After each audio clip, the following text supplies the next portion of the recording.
बृहस्पतिवार का व्रत करने से समस्त इच्छाएं पूरी होती हैं और बृहस्पति महाराज प्रसन्न होते हैं। धन, विद्या, पुत्र और मनवांछित फल की प्राप्ति होती है। परिवार में सुख और शांति बनी रहती है। इसलिए यह व्रत सर्वश्रेष्ठ और अति फलदायक है। इस व्रत में केले का पूजन किया जाता है। कथा और पूजन के समय मन, कर्म और वचन से शुद्ध होकर मनोकामना पूर्ति के लिए बृहस्पति देव से प्रार्थना करनी चाहिए। दिन में एक समय ही भोजन करें। भोजन चने की दाल का करें। नमक नहीं खाना है। पीले वस्त्र पहने, पीले फलों का प्रयोग करें। पीले चंदन से पूजन करें और पूजन के बाद भगवान बृहस्पति की कथा अवश्य सुननी चाहिए। बृहस्पतिवार व्रत कथा प्राचीन समय की बात है। एक बड़ा प्रतापी और दानी राजा था। वह प्रत्येक गुरुवार को व्रत रखता और पूजा किया करता था। यह बात उसकी रानी को अच्छी नहीं लगती थी। ना तो वह व्रत करती और ना ही किसी को एक पैसा दान में देती थी। राजा को भी ऐसा करने से मना किया करती थी। एक समय की बात है कि राजा शिकार खेलने वन को चले गए। जब रानी घर में बिल्कुल अकेली थी और उसके साथ उसकी दासी थी। उस समय गुरु बृहस्पति साधु का रूप धारण करके राजा के दरवाजे पर भिक्षा मांगने के लिए आए। साधु ने रानी से भिक्षा मांगी तो वह कहने लगी कि हे साधु महाराज, मैं तो इस दान पुण्य से ना तंग आ गई हूँ। आप कोई ऐसा उपाय बताइए जिससे कि हमारा सारा धन नष्ट हो जाए और फिर मैं आराम से रह सकूं। साधु रूपी बृहस्पति देव ने कहा, हे देवी, तुम तो बड़ी विचित्र हो। संतान और धन से कोई दुखी होता है क्या? अगर तुम्हारे पास अधिक धन है तो इसे शुभ कार्यों में लगाओ जिससे तुम्हारे दोनों लोग सुधरे। परंतु साधु की इन बातों से रानी खुश नहीं थी। उसने कहा, मुझे ऐसे धन की आवश्यकता नहीं जिससे मैं दान दूं तथा उनको संभालने में ही मेरा सारा समय नष्ट हो जाए। साधु ने कहा, यदि तुम्हारी ऐसी इच्छा है तो जैसा मैं बताता हूँ तुम वैसा ही करो। बृहस्पतिवार के दिन तुम घर को गोबर से लीपना, अपने केसों को पीली मिट्टी से धोना, केसों को धोते समय स्नान करना और राजा से हजामत बनाने को कहना, भोजन में मांस मदिरा खाना, कपड़ा धोबी के यहाँ धुलने डालना। इस प्रकार 7 बृहस्पतिवार करने से तुम्हारा जो जितना धन है ना सभी नष्ट हो जाएगा। इतना कहकर साधु बने बृहस्पति देव अंतर ध्यान हो गए। साधु के कहे अनुसार करते हुए रानी को केवल 3 बृहस्पतिवार ही बीते थे कि उसकी समस्त धन संपत्ति नष्ट हो गई। भोजन के लिए भी परिवार तरसने लगा। एक दिन राजा रानी से बोला, हे रानी, तुम यहीं रहो, मैं दूसरे देश में जाता हूँ क्योंकि यहाँ पर तो मुझे सभी लोग जानते हैं, इसलिए मैं कोई कार्य भी नहीं कर सकता। ऐसे कहकर राजा परदेश चला जाता है। वहाँ वह जंगल से लकड़ी काट कर लाता और शहर में बेचता। इस तरह वह अपना जीवन यापन करने लगा। इधर राजा के बिना रानी और दासी दुखी रहने लगी। एक समय जब रानी और दासियों को 7 दिन बिना भोजन के रहना पड़ा तो रानी ने अपनी दासी से कहा, हे दासी, पास ही के नगर में मेरी बहन रहती है। वह बड़ी धनवान है। तू उसके पास जा और कुछ ले आ ताकि थोड़ा बहुत कुछ गुजर बसर हो जाए। दासी रानी की बहन के पास गई। उस दिन बृहस्पतिवार था। रानी की बहन उस समय बृहस्पतिवार की कथा सुन रही थी। दासी ने रानी की बहन को अपनी रानी का संदेश दिया, लेकिन रानी की बहन ने कोई उत्तर नहीं दिया। जब दासी को रानी की बहन ने कोई उत्तर नहीं मिला तो वह बहुत दुखी हुई। उसे क्रोध भी आया। दासी ने वापस जाकर रानी को सारी बात बता दी। सुनकर रानी ने भी अपने भाग्य को कोसा। उधर रानी की बड़ी बहन ने सोचा कि मेरी बहन की दासी आई थी, परंतु मैं उससे कुछ बोल ही नहीं पाई। इससे वह बहुत दुखी हुई। कथा सुनकर वह पूजन समाप्त कर वह अपनी बहन के घर गई और कहने लगी, हे बहन, मैं बृहस्पतिवार का व्रत कर रही थी, तुम्हारी दासी गई, परंतु जब तक कथा होती तब तक ना उठते और ना बोलते, इसलिए मैं नहीं बोली। कहो दासी क्यों गई थी? रानी बोली, बहन, हमारे घर अनाज नहीं था। ऐसा कहते कहते रानी की आंखें भर आईं। उसने दासियों समेत भूखा रहने की बात भी अपनी बहन को बता दी। रानी की बहन बोली, बहन देखो, बृहस्पति देव भगवान सबकी मनोकामना पूरी करते हैं। देखो शायद तुम्हारे घर में अनाज रखा हो। यह सुनकर दासी घर के अंदर गई तो वहाँ एक घड़ा अनाज का भरा हुआ मिला। उसे बड़ी हैरानी हुई क्योंकि उसे एक एक बर्तन करके देख लिया था। उसने बाहर आकर रानी को बताया। दासी रानी से कहने लगी, हे रानी, जब हमको भोजन नहीं मिलता तो हम व्रत ही तो करते हैं, इसलिए क्यों ना इससे व्रत और कथा की विधि पूछ ली जाए। हम भी व्रत किया करेंगे। दासी के कहने पर रानी ने अपनी बहन से बृहस्पतिवार व्रत के बारे में पूछा। उसकी बहन ने बताया, बृहस्पतिवार के व्रत में चने की दाल और मुनक्का से विष्णु भगवान का केले की जड़ में पूजन करें तथा दीपक जलाएं, पीला भोजन करें और कथा सुने। इससे गुरु भगवान प्रसन्न होते हैं, मनोकामना को पूरी करते हैं। व्रत और पूजन की विधि बताकर रानी की बहन अपने घर लौट आई। रानी और दासी दोनों ने निश्चय किया कि बृहस्पति देव भगवान की पूजन जरूर करेंगे।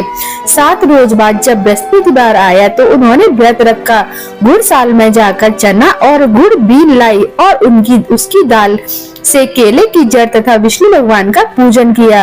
अब पीला भोजन कहाँ से लाएं? दोनों बड़ी दुखी हुई, परंतु उन्होंने व्रत किया था इसलिए बृहस्पति देव भगवान प्रसन्न थे। एक साधारण व्यक्ति के रूप में वे 2 थालों में सुंदर पीला भोजन लेकर आए और दासी को देकर बोले, हे दासी, यह भोजन तुम्हारे लिए और तुम्हारी रानी के लिए है, इसे तुम दोनों ग्रहण करना। दासी भोजन पाकर बहुत प्रसन्न हुई। उसने रानी को सारी बात बताई। उसके बाद से वे प्रत्येक बृहस्पतिवार को गुरु भगवान का व्रत और पूजन करने लगी। बृहस्पति भगवान की कृपा से उनके पास धन हो गया, परंतु रानी फिर पहले की तरह आलस्य करने लगी। तब दासी बोली, देखो रानी, तुम पहले भी इस प्रकार आलस्य करती थी, तुम्हें धन के रखने में कष्ट होता था, इस कारण सभी धन नष्ट हो गया। अब गुरु भगवान की कृपा से धन मिला है तो फिर तुम्हें आलस्य है। बड़ी मुसीबतों के बाद हमने यह धन पाया है, इसलिए हमें दान पुण्य अवश्य करना चाहिए। अब तुम भूखे मनुष्यों को भोजन कराओ, प्याऊ लगवाओ, ब्राह्मणों को दान दो, कुआं, तालाब, बावड़ी आदि का निर्माण कराओ, मंदिर, धर्मशाला बनवाकर ज्ञान दान दो, कुंवारी कन्याओं का विवाह करवाओ, अर्थात धन को शुभ कार्यों में खर्च करो, जिससे तुम्हारे कुल का यश बढ़े और स्वर्ग प्राप्त हो और पितर प्रसन्न हो। दासी की बात मानकर रानी शुभ कर्म करने लगी। उसका यश फैलने लगा। एक दिन रानी और दासी आपस में विचार करने लगी कि न जाने राजा किस दिशा में होंगे, उनकी कोई खोज खबर नहीं है। उन्होंने श्रद्धा पूर्वक गुरु भगवान से प्रार्थना की कि राजा जहाँ भी हो शीघ्र वापस आ जाए। उधर राजा प्रदेश में बहुत दुखी रहने लगा। वह प्रतिदिन जंगल से लकड़ी बीन कर लाता और उसे शहर में बेचकर अपने दुखी जीवन को बड़ी कठिनता से व्यतीत करता। एक दिन दुखी हो अपनी पुरानी बातों को याद करके वह रोने लगा और उदास हो गया। उसी समय राजा के पास बृहस्पति देव साधु के वेश में आकर बोले, हे लकड़हारे, तुम इस सुनसान जंगल में किस चिंता में बैठे हो, मुझे बतलाओ। यह सुनकर राजा के नेत्रों में जल भर आया। साधु की वंदना कर राजा ने अपनी संपूर्ण कहानी सुनाई।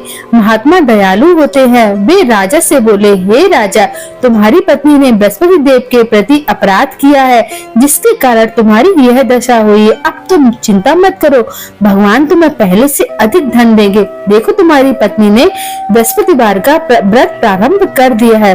अब तुम भी बृहस्पतिवार का व्रत करके चने की दाल और गुड़ जल के लोटे में डालकर केले का पूजन करो, फिर कथा कहो और सुनो, भगवान तुम्हारी सब मनोकामनाएं पूरी करेंगे। साधु की बात सुनकर राजा बोला, हे प्रभु, लकड़ी बेचकर तो मैं इतना पैसा नहीं बचता जिससे मैं भोजन के उपरांत कुछ बचा सकूं। मैंने रात्रि में अपनी रानी को व्याकुल होते देखा है। मेरे पास कोई साधन नहीं है जिससे उसका समाचार जान सकूं। फिर मैं कौन सी कहानी कहूँ, यह भी मुझको मालूम नहीं है। साधु ने कहा, हे राजा, मन में बृहस्पति भगवान के पूजन व्रत का निश्चय करो, वे स्वयं तुम्हारे लिए कोई राह बना देंगे। बृहस्पतिवार के दिन तुम रोजाना की तरह लकड़ियां लेकर शहर में जाना, तुम्हें रोज से दुगना धन मिलेगा, जिससे तुम भली भांति भोजन कर लोगे और बृहस्पति देव की पूजा का सामान भी आ जाएगा। धीरे धीरे समय व्यतीत होने लगा। फिर गुरुवार का दिन आया। लकड़हारा जंगल में लकड़ी काटकर शहर में बेचने गया। उसे उस दिन से ज्यादा अधिक धन मिला। राजा सामान लाकर गुरुवार का व्रत किया। उस दिन से उसके सभी दुख दूर हुए। लेकिन जब अगले गुरुवार का दिन आया तो राजा व्रत करना भूल गया। इस कारण गुरु भगवान नाराज हो गए। उस दिन उस नगर के राजा ने एक विशाल यज्ञ का आयोजन किया था और शहर के लोगों को अपने घर में भोजन नहीं बनाने का आदेश दिया। साथ ही वो यह भी कहा कि जो भी राजा की आज्ञा को नहीं मानेगा उसे फांसी की सजा दे दी जाएगी। राजा की आज्ञा से नगर के सभी लोग भोजन करने के लिए, लेकिन लकड़हारा कुछ देर से पहुंचा, इसलिए राजा उसे अपने साथ ले गए और वो साथ में भोजन करा रहे थे। तब रानी की दृष्टि उस खूंटी पर पड़ी जिस पर उसका हार लटका हुआ था। उसे हार खूंटी पर दिखाई नहीं दिया। तब रानी ने निश्चय किया कि मेरा हार इस लकड़हारे ने चुरा लिया। लकड़हारे को कारागार में डगलवा दिया गया। कारागार में जाकर राजा बहुत दुखी हुआ और अपनी पुरानी बातों को याद करके रोने लगा। तभी साधु के रूप में बृहस्पति देव प्रकट हुए और उनकी दशा देखकर कहा, तूने बृहस्पति देव की कथा नहीं करी थी, इसी कारण तुझे यह दुख प्राप्त हुआ है। अब किसी प्रकार की चिंता मत कर। गुरुवार के दिन तुझे कारागार के दरवाजे पर 4 पैसे पड़े मिलेंगे, उनसे तू बृहस्पतिवार की कथा करना, तेरे सभी कष्ट दूर हो जाएंगे। बृहस्पतिवार के दिन उसे 4 पैसे मिले और उसने बृहस्पति देव की कथा किया। उस रात बृहस्पति भगवान उस नगर के राजा के स्वप्न में आकर कहा, तूने जिस लकड़हारे को कारागार में बंद किया है उसे छोड़ देना, वह निर्दोष है। अगर तू ऐसा नहीं करेगा तो मैं तेरा सारा राज नष्ट कर दूंगा। रात्रि के स्वप्न के बाद राजा प्रातःकाल उठा और खूंटी पर हार लटका देखकर लकड़हारे को बुलवाकर क्षमा मांगी और सुंदर वस्त्र आभूषण देकर उसे विदा किया। गुरु भगवान की आज्ञा मानकर राजा अपने नगर को लौट आया। जब राजा नगर के निकट पहुंचा तो उसे पहले से अधिक बाग और धर्मशालाएं दिखी। तब राजा ने नगर वासियों से पूछा, यह किसने बनवाया है? तो सभी ने रानी का नाम लिया। यह सुनकर राजा को बहुत आश्चर्य हुआ और गुस्सा भी आया। जब रानी ने यह खबर सुनी कि राजा आ रहे हैं तो उसने अपनी दासी से कहा कि हे दासी, देख राजा हमको कितनी बुरी हालत में छोड़ कर गए थे। राजा हमारी ऐसी हालत देखकर लौट न जाएं, इसलिए तू दरवाजे पर खड़ी हो जा। रानी की आज्ञा सुनकर दासी दरवाजे पर खड़ी हो गई और जब राजा आए तो उन्हें अपने साथ ले आई। तब राजा ने तलवार निकाली और रानी से पूछा कि तुम्हें यह धन कैसे प्राप्त हुआ है? तब रानी ने कहा, यह धन संपत्ति हमें गुरु भगवान की कृपा से प्राप्त हुआ है। रानी की बात सुनकर राजा ने निश्चय किया कि हर दिन गुरु भगवान का व्रत करेगा और दिन में 3 बार कहानी कहेगा। अब हर समय राजा के दुपट्टे में चने की दाल बंधी रहती और दिन में 3 बार कहानी कहता। एक रोज राजन ने विचार किया कि चलो अपनी बहन के घर हो आए। इस तरह राजा घोड़े पर सवार हो अपनी बहन की यहाँ को चल दिया। उसने देखा कि कुछ आदमी एक मुर्दे को लिए जा रहे हैं। तब राजा ने उन्हें रोक कर कहा, अरे भैया, मेरी बृहस्पतिवार की कथा सुन लो। तब कुछ लोगों ने कहा, लो, हमारा तो आदमी मर गया है और इनको अपनी कथा की पड़ी है। लेकिन कुछ ने कहा, अच्छा कहो कि हम तुम्हारी कथा जरूर सुनेंगे। राजा ने दाल निकाली और कथा शुरू कर दी। जब कथा आधी हुई तो मुर्दा हिलने लगा। जब कथा समाप्त हुई तो राम राम कहते हुए मुर्दा उठकर खड़ा हो गया। राजा आगे बढ़ा तो उसे एक किसान खेत में हल चलाता मिला।